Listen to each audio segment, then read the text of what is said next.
ঢাকা আশুলিয়ার পল্লী বিদ্যুৎ এলাকায় ফুটপাতের অবৈধ দোকানপাট উচ্ছেদ করেছে সাভার হাইওয়ে থানা পুলিশ।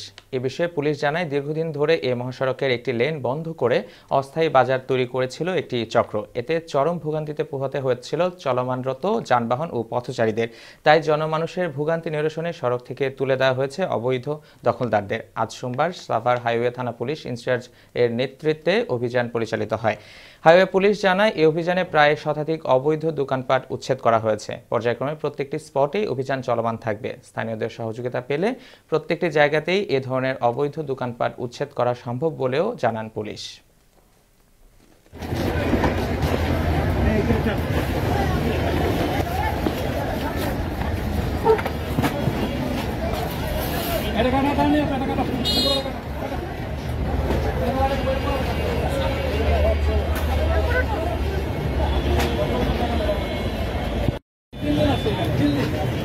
লোক আমাকে চিনে, আমি 3 দিন হচ্ছে আমি আপনাদের হাতে পায়ে ধরে মনে করছি কত রিকোয়েস্ট করবো, কত রিকোয়েস্ট করবো, কেন আমাদের কষ্ট হয়, আমাদের দুর্নাম হয়, আমাদের কষ্ট হয়, আমাদের দুর্নাম হয় পুলিশের